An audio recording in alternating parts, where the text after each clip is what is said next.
ও hello বন্ধুরা, তোমরা সবাই কেমন আছো? ভালো আছো? আমিও খুব ভালো আছি। তো নতুন একটা রেসিপি নিয়ে চলে এসেছি। নতুন না বলতে পারো, এত গরম পড়েছে, এত গরম পড়েছে। আজকে একদম পাতলা মুরগির মাংসর ঝোল করবো, কেন বাচ্চারা মুরগির মাংস খেতে চাচ্ছে, বলছে মাংস করো মাংস করো। তো একদম মশলা দেবো না, আমি একদম অল্প মশলায় পাতলা মুরগির মাংসের ঝোল করব। আর একটা রেসিপি করব, এই যে পটলটাকে আমি ভালো করে কেটে নিয়েছি, এই যে বোটা ফেলে দিয়েছি, ভালো করে এই যে ধুয়ে নিয়েছি। এবার এইটাকে আমি এই পাশে পুড়িয়ে নেব গ্যাসে। পুরানোর পরে এটা ভালো করে খোসা ছাড়িয়ে এটা বেটে নেব। আজকে পটল বাটা আর মুরগির মাংস পাতলা করে ঝোল, এটা তোমাদের আজকে খাওয়ার রেসিপি, রান্নার রেসিপি পুরোটুক তোমাদের দেখাবো। তোমরা পুরো ভিডিওটা দেখতে থাকো। বন্ধুরা, রসুন, আদা, পেঁয়াজ, কাঁচা লঙ্কা, আর এই যে আমি কালারের জন্যে কটা আমি শুকনো লঙ্কা দিয়ে দেবো, যেহেতু কাঁচা লঙ্কা এখনকার কাঁচা লঙ্কায় একটু ঝাল হয় না, তো একদম ঝাল না হলে খাওয়া যায় না। ওর জন্য আমি একটু 4-5টা শুকনো লঙ্কা নিয়ে নিচ্ছি। এই যে কটা শুকনো লঙ্কাও দিয়ে দিচ্ছি। এই যে অল্প একটু জিরে দেবো, কেন বেশি মশলা আমি দেবো না। এই মশলা বেশি জিরে দিলে না মাংসের ঝোলটা একটু গাঢ় গাঢ় হয়ে যায়। মুরগির মাংসে আমি কিন্তু ধনেটা দিই, ধনেটা দিলে কি হয় মুরগির মাংস খেতেও ভালো লাগে। ওই জন্য আমি দেখো ধনেটাও আমি কিন্তু অল্প পরিমাণে দিয়েছি, জিরে যেটুখানি দিয়েছি সেটুখানিকেই ধনে দিলাম। গরমে এর জন্য কিন্তু একদম পাতলা করে ঝোল হবে। এবার আমি মিক্সিতে করে নেবো মশলাটা। গ্যাসটাও ধরে দিলাম, আলুটা ভেজে নিই। এই যে মাংসর আলুটা আমি ভালো করে ভেজে নিচ্ছি, একটু ভাজা হলে আমি নামিয়ে দেবো। ভাজা হয়ে গেছে, আলুটা নামিয়ে নিচ্ছি। আমি আজকে সর্ষের তেল দিয়ে রান্না করব। দেখো বন্ধুরা, কাঁচা লঙ্কা শুকনো লঙ্কা দিয়ে মশলাটা করেছি, ওর জন্য দেখো কালারটা কীরকম হয়েছে। আমি এই কালারটা দিয়েই করব, কেন শুকনো লঙ্কা বেশি দিলে খুব লাল হয়ে যেত, ঝোলটা দেখতেও ভালো লাগতো না, বাচ্চারা খেতেও পারতো না। ওই জন্য শুকনো লঙ্কা আজকে আমি দিয়েছি, অল্প দিয়েছি, ঝালটাও পরিমাণ অল্পই হবে। তো এর মধ্যে আমি এখন একটু জিরে আর একটু গরম মশলা আর শুকনো লঙ্কা ফোড়ন দিয়ে দেবো।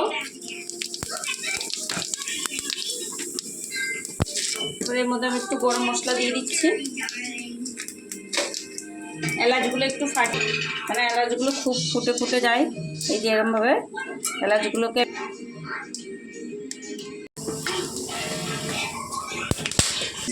পেঁয়াজটা ভাজা হতে হতে আমি এই যে মশলার মধ্যে আমি লবণ হলুদ দিয়ে দিচ্ছি।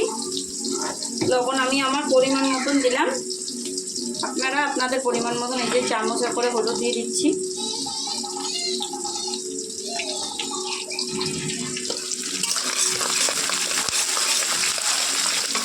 তো বন্ধুরা, যেটা আমি বলছিলাম যে আজকে একটা নতুন রেসিপি তোমাদের সাথে শেয়ার করব। এই যে পটলগুলোকে কেটে রেখে দিয়েছি, এবার এই পটলের মধ্যে আমি ভালো করে তেল মাখিয়ে নেব।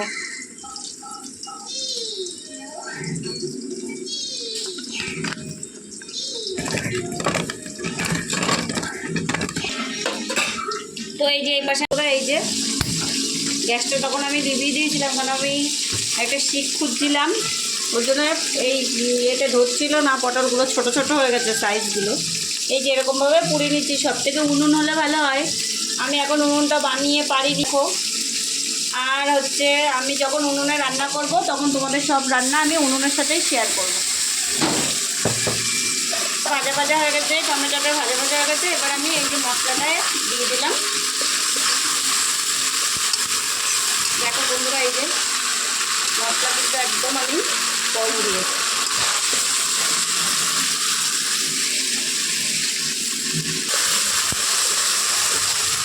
তো বন্ধুরা, মশলাটা কিন্তু ভালো কষাতে হবে, ভালো করে। এই যে চিচির করছে, আমি কিন্তু এখনও মাংসটা দিয়ে দিই, আর একটুখানি কষানোর পরে আমি মাংসটা এর মধ্যে দিয়ে দেবো।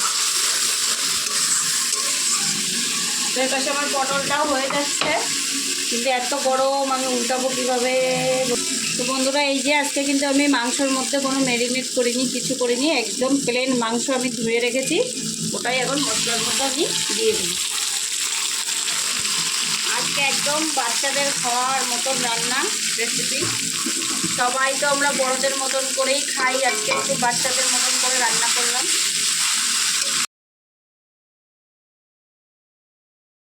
ভেজে রাখা আলুগুলো আমি এখন এর মধ্যে দিয়ে দিচ্ছি। মাংসটা ভালো করে কষিয়ে নিলাম। নিলাম। কষিয়ে নিয়ে এখন আমি এই যে আলুগুলো দিয়ে দিলাম। এবার ভালো করে একটু কষিয়ে আমি জল দিয়ে দেবো। কারণ মশলাটা আমি ভালো করে কষিয়ে নিয়েছিলাম।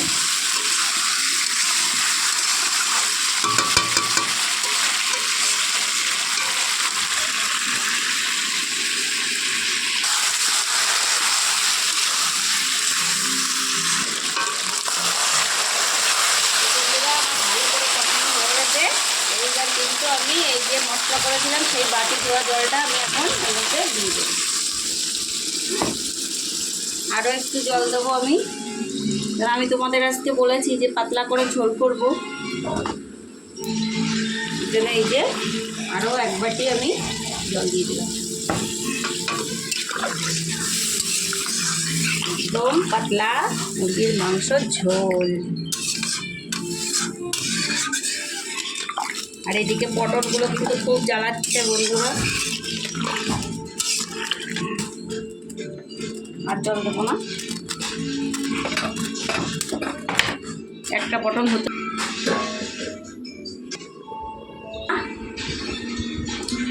এই যে পটলগুলোরে পুড়িয়ে নিয়েছি, এবার পটলগুলোকে একটুখানি আমি খোসা ফেলে দেবো। চলে এসছি। আর এই যে পটল এখন আমি আর আমার ছেলে মিলে এই যে পটলগুলো ছাড়িয়ে নেব। এত গরম বাবা,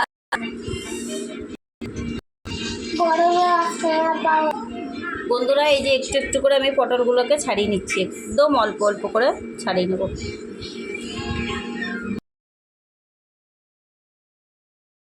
এই যে ছাড়ানো হয়ে গেছে, আমি এই যে ছাড়িয়ে ফেলেছি, আমি এগুলো ফেলে দিয়ে আসি।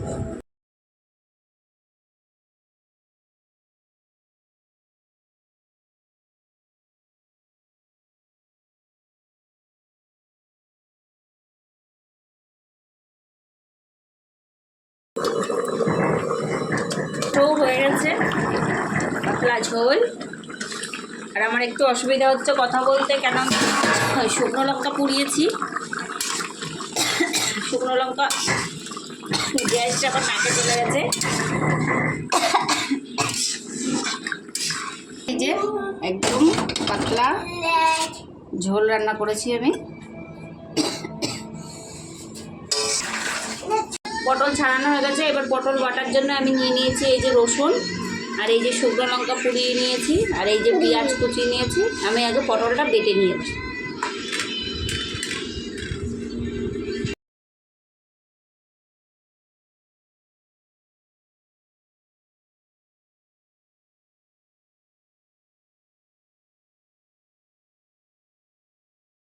বেগুন পোড়া খেয়েছি, পটল পোড়া বাটা তো খাইনি। এ আবার কি? এটা খেতেও খুব সুন্দর লাগে রে। আগে আমাদের ঠাম্মা দিদারা এরকমভাবে বেটে খাওয়াতো, তখন আমরা কত খেয়েছি। ভালো করে কিন্তু বন্ধুরা এরকমভাবে বেটে নিতে হবে, পটলের বীজ মুখে পড়তে পারে। এই যে এই 2 কোয়া রসুন আমি দিয়ে দিচ্ছি এর মধ্যে। পটল বাটাটা আমার হয়ে গেছে দেখুন বন্ধুরা। এবার আমি এর মধ্যে তুলে দেব। তো বন্ধুরা এই যে আমি পটলটা বেটে নিয়েছি, আর এই যে আমি শুকনো লঙ্কা এই যে পুড়িয়ে নিয়েছিলাম, এই যে শুকনো লঙ্কা আমি এই যে এর মধ্যে এবার আমি কিন্তু বাটার সময় পেঁয়াজ টিয়াজ দিইনি। আমি কিন্তু এইবার এইটাকে এই যে তেল দেবো, সরষের তেল। আপনারা চাইলে কাঁচা লঙ্কাও দিতে পারেন, আমি শুধু একটু শুকনো লঙ্কা দিচ্ছি, খেতে টেস্ট লাগে জন্য আমি শুকনো লঙ্কা পুড়িয়ে নিয়েছি। যেহেতু পটলটা পুড়িয়ে নিয়েছি, যেটা আমি শুকনো লঙ্কাটাও পুড়িয়ে নিয়েছি।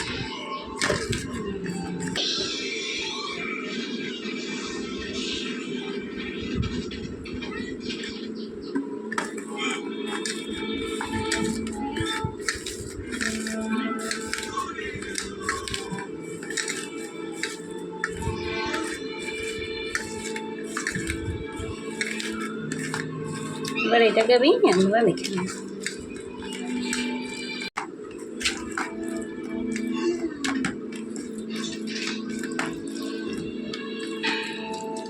এরকম করে কিন্তু ভালো করে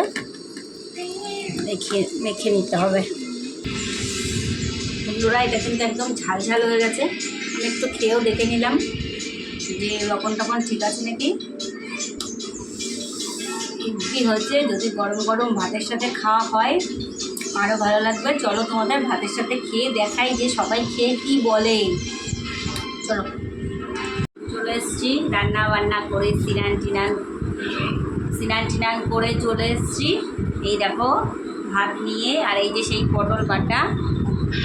এখন আমি পটল বাটা দিয়ে এই যে দুপুরবেলা এসেই লাগে, কিন্তু বাইরে এত গরম ওই জন্য ঘরে ফ্যানের নিচে চলে এসেছি।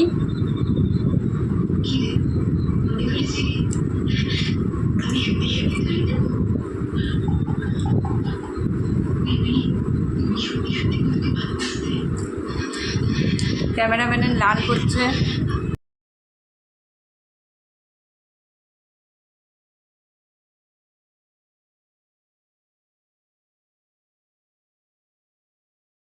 আমার পুরো ভিডিওটা দেখার জন্যে থ্যাংক ইউ।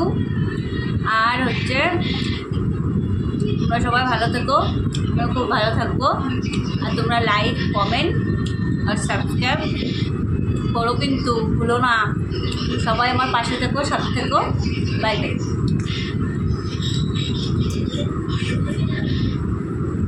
হ্যাপি হয়েছে।